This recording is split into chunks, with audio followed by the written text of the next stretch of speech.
XxX, The Return of Xander Cage is a weird kind of sequel slash reboot to the Fast and the Furious series. Now, given that just about every other franchise has had an awkward sequel slash reboot, I think it was about time that Fast and Furious probably did. I mean, they've kind of been doing something like that for a while because you had like Michelle Rodriguez come back, but it's an interesting idea that they came up with. However, the execution is absolutely horrific. Why they felt the need to give everybody from the previous movies new names and bring back like plot elements from the other movies, I don't know. There was also no need to change the actors on a lot of them, but I guess the series was kind of getting long in the tooth, and some people just didn't want to come back. My guess is that because Paul Walker died, they just said, okay, we have to maybe try something a bit new, so we're gonna just change stuff up a bit. So I guess that was the logic behind XxX, Return of Xander Cage. But I mean, they took out a lot of the traditional car. Like, there isn't really a good car chase scene in this movie. They kind of seem to have branched out a bit to other extreme stunts, which is fine, I guess. But I don't know. This is probably the worst Fast and the Furious movie. I mean, Fast and the Furious 1 is pretty solid all around. Fast and Furious 2 is aggressively shitty and is kind of awesome just how bad it is. Tokyo Drift is also aggressively shitty, and it's kind of awesome how bad it is. Fast and Furious was awful, but I don't remember anything about it, so it might be worse than the 8th movie in the series. I'm not really sure. Fast 5 was just awesome. Furious 6 was pretty good. And Fast 7 was also awesome. Fast 7 was one of the best just in terms of raw action. So the Fast and the Furious movies have always been just kind of fun action movies.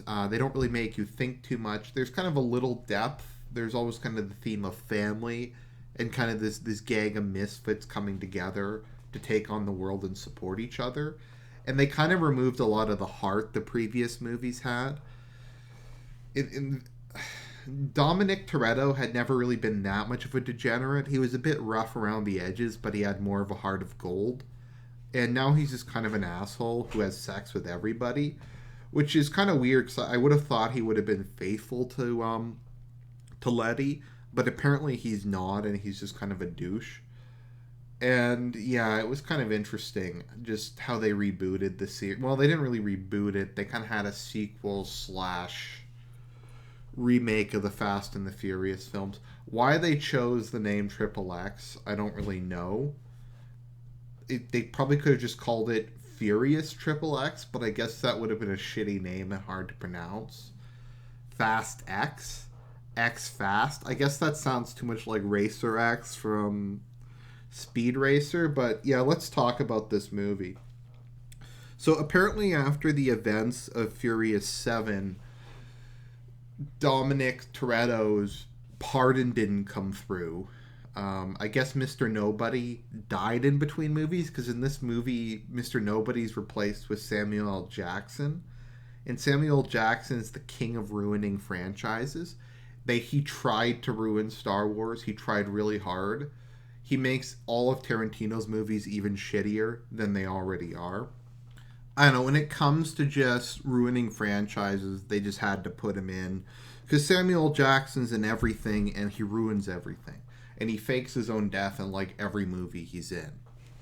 But, anyways, so the movie starts off with Samuel Jackson having this quirky Tarantino rant that really doesn't make a lot of sense about swimming pools and skateboarders in swimming pools. And he's trying to recruit some, like, mystery meat Hispanic guy to join the XxX program, whatever the hell that is. Maybe that's like in Fast and Too Fast, Too Furious, where they recruit Paul Walker and Roman, whatever his name is, to, like, be their undercover agents. I guess that's probably what the XxX program is like. But the villains seem to have gotten God's Eye back. Now, for those of you who didn't see Furious 7, God's Eye is this hacking program designed by this casted proud woman of color, Ramsey, that allows you to hack anything in the world and spy on anything in the world. And we thought it was destroyed at the end of Furious 7 when they brought down the helicopter and The Rock double tapped the drone with his Desert Eagle. But apparently it wasn't. And a Jet Li lookalike has succeeded in getting it back from the NSA. So they have that, and they use it to crash a satellite and kill Mr. Nobody, played by Samuel L. Jackson. Now, I really liked when Kurt Russell played the character, but the fact that they replaced him with Samuel L. Jackson means I was happy to see his death. So then we find Dominic Toretto, who, as we'll find out later, Letty lost her memory again, and now she's played by some Indian woman, which I guess kind of makes sense, but I guess Michelle Rodriguez didn't want to be in the franchise anymore. I guess she felt that Furious 7 was kind of a good conclusion. I don't know. But anyways, so Dominic Toretto's living in the Dominican Republic, like in the previous movies. And there's this elaborate action scene where he skis down the side of a mountain without snow. He skis like through a jungle. And it was kind of a cool scene. I was like, maybe this movie won't be so bad. Maybe this movie will be good. But they added in this like random thing. Like, I wish every fucking movie now didn't have to be a deconstruction, like a postmodern deconstruction. Can't we just have a fun action movie? Can't we just have like a Mission Impossible movie or like a Fast and the Furious movie? Does everything have to be a fucking deconstruction? Because this movie, they just have to like deconstruct tropes, and they have to just throw tropes in even if they don't make sense. So they have fucking title cards for everybody. So it's like it just cuts to like a title card. It's like Xander Cage, aka XxX, aka Dominic Toretto, aka etc. So that happens, and it turns out that the whole opening action sequence was just him stealing cable for the local town so that he can do whatever. So it turns out he's hiding out in the Dominican Republic with Helena from the previous movies. I thought they had broken up after he got back together with Letty, but I guess they're back together now, and they changed the actress. I guess Elsa Pataki was like, I don't want to be in this fucking movie series anymore. So we have an awkward sex scene between them, and then he vanishes, never to be seen again in the movie. So he's sitting at a bench in the middle of whatever the capital city of the Dominican Republic is, and some random guy comes up to him and leaves a bomb, and it looks like they're trying to frame him, and like a bunch of guys in tactical gear show up, and he takes one of their guns and just starts firing it at them, and it's like this slow-mo scene, and he looks at his watch while he's firing, and it turns out that the gun has fake bullets, and the whole thing was a test by some bitch who's the head of the NSA, who they try to sexualize despite her looking hideous. So they're like, your country needs you, XxX. And he's like, it's time to be a patriot. And he goes, there are no patriots anymore. There's only tyrants and rebels. And she's like, which one are you? And he's like, I'm XxX, which wasn't one of the options. I guess it's kind of similar to like Rambo's speech in Rambo 4, where he's like, when it's like killing it, live for nothing or die for something, it's your choice. So I guess that was kind of like the Fast and the Furious' version of that. So they succeed in recruiting him because he's sad that Mr. Nobody died. So he puts together a crack team. As with all the Fast and the Furious movies, he recruits all the people who are around the world doing stuff. So we have a crack team, and he recruits, I don't know, for whatever reason, it seems that Jordana Brewster's children both died in the Dominican Republic, and it made her go crazy, and now she's become an SJW thought with dyed hair and tattoos, who killed the dentist who was trying to shoot Cecil the Lion. I'm not making this up. she like shoots him in the leg when he's about to kill Cecil the lion. So that was pretty weird. But he calls her in, and her name is now Adele Wolf. Why they had to change her name, I'm not really sure. But I guess when they like changed the actress, they felt it was necessary. There's like this really weird autistic female who's like their equivalent of Q, and she talks about like bondage and stuff. And I guess she's there to like appeal to the nerds who'll see this movie. It's funny because autistic women are always kind of portrayed as being sexy and not really hideous monsters like autistic men are. That's a joke, by the way.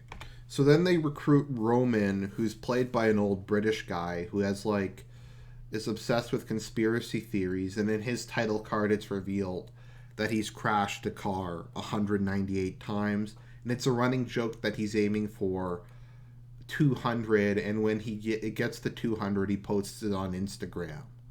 And I mean, that's just fucking amazing joke. So obviously there's no Paul Walker because he died in between the films. So that's the crack team. It's smaller than in previous movies, but that's okay. There's kind of getting to be too many people. Ramsey decided not to come back for some reason. Snoop Dogg didn't come back in this movie. So I mean, that's okay. So the crack team is assembled and they go after our villains in this movie. So there's Han. Han apparently didn't die in Furious 6. We also have Letty, who has lost her memory again and has joined with Han and some other random Japanese guy. And they're going to use God's Eye to bring down satellites for some reason that's never established. Okay, I don't get it. And the NSA's like, we got to get God's Eye back. And they're like, well, why did you have it in such an easily accessible place? And like, well, we had it behind 3 inches of security glass, but somehow Han jumped like half a kilometer and then went through the security glass and then shot all the SEALs in the room, which is never established, although trying to figure out how he was able to do it as part of the movie. So they like go to the South Pacific and like all the fast... Oh no, sorry, I forgot a scene. Okay, so it turns out that they're like ghosts, or they're like the Phantoms, or they have some lame organizational name. And to get it, Dominic Toretto goes to an old friend in Britain, and there's like a gratuitous scene of her swimming in a pool with she's swimming in a pool, and then there's like a gratuitous bikini shot, and then there's sexual tension between them, and he's like, how much money do you need to track these guys down? And she's like, well, this sort of thing doesn't have a cost. You're gonna have to do something special for me. And then she's like, I can't actually do it because I'm on parole, and I have this like parole thing around my leg, which I guess is kind of a cool reference to Too Fast, Too Furious, where Roman had one around his leg and they had to take it off so that he could help the FBI. So they almost have sex, but then she's like, I don't want to have sex with you. And they were going to have sex because they thought that he had a tracking listing device on his balls for some reason. So she's like, I know how you can pay me. And then he fucks like 6 of her female assistants, and that's apparently payment. So she gives him the location that they're in the South Pacific, and then we're treated to an extremely long, boring, gratuitous dance scene on some random island because Dominic Toretto gives him a bunch of guns, and they have a really lame negotiation scene. I guess Han forgot who Dominic was between the movies. I don't know, like this movie's kind of weird. So they're at the club, and Letty and Dominic are like trying to remember each other, and they have an awkward flirting scene. And then in the middle of the movie, like in the middle of this dance club scene, they have this really bizarre thing where these 3 guys are sitting around the table. You have Dominic, Han, and Letty wants to destroy God's Eye because she thinks it's too much power in anyone's hands. Han wants to use it for some reason, which I don't really understand why. And Dominic wants to give it back to the TSA because of reasons.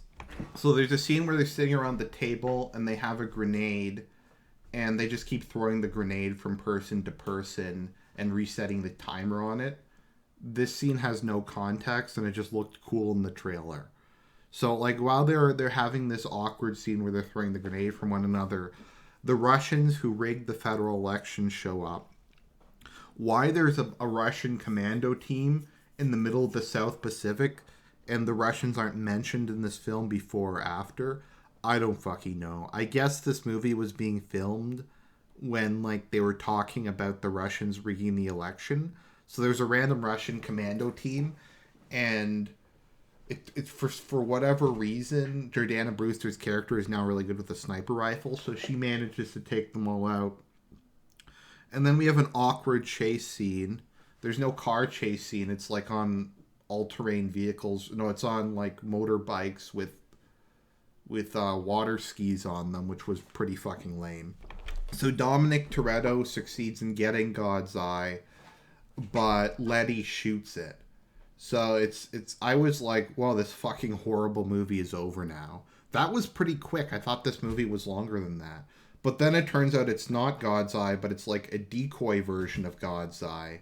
And the real God's Eye is owned by like some infiltrator who's anonymous, and he starts making demands, and he's like, we have to take down the surveillance state.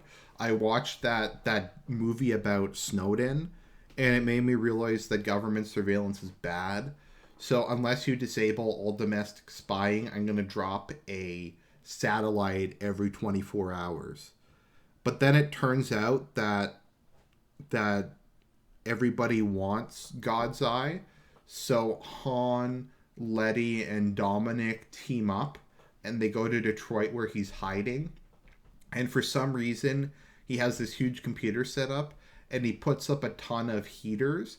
And the purpose of the heaters is he knew that Jordana Brewster's character was going to be in a building across the like industrial park and have an infrared scope. And he knew that for some reason. And that justified putting like dozens of heaters down in propane tanks.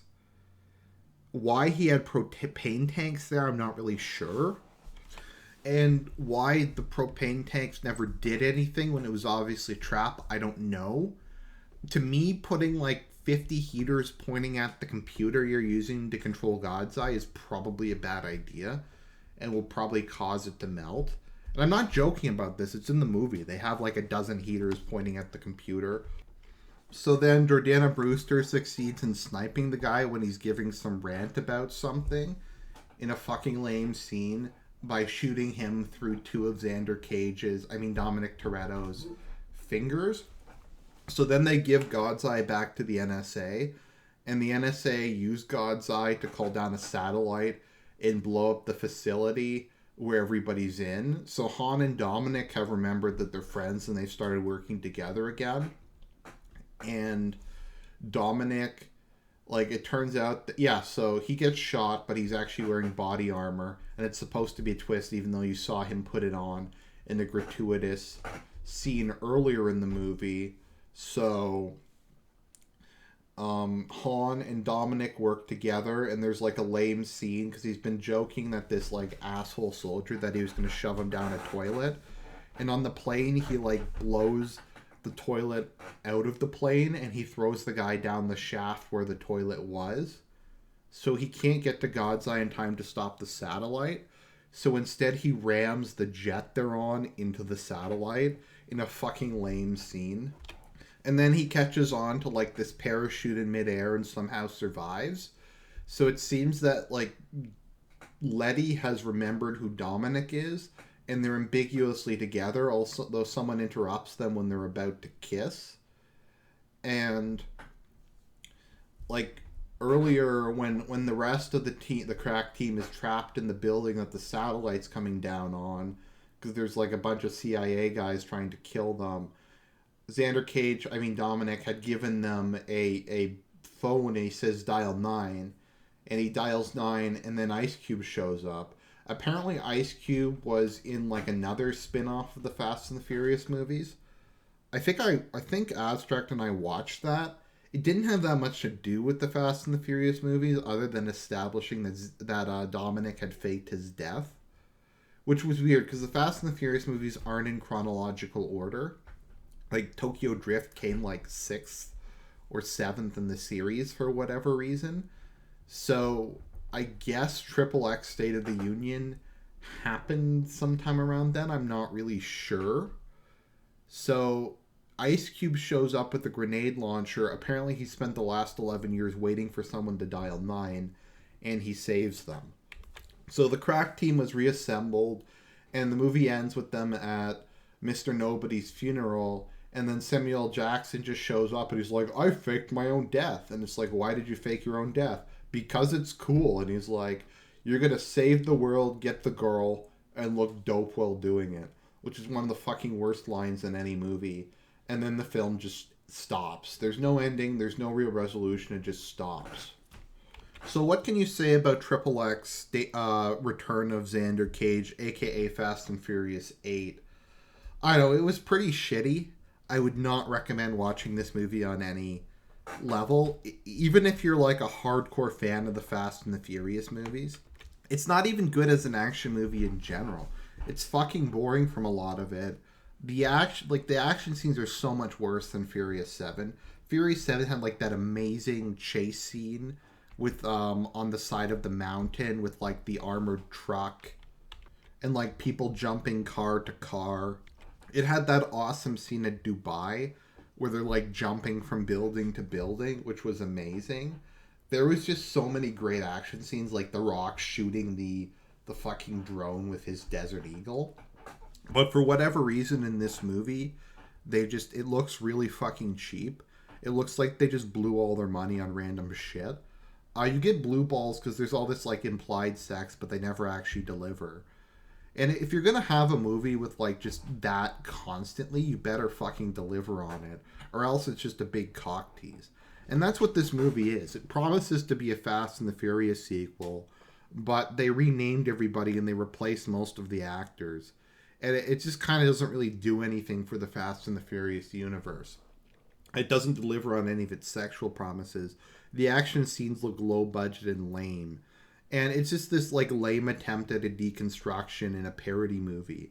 It's boring, it's shitty, the characters suck, the script is below subpar, and it's not even good as a popcorn movie.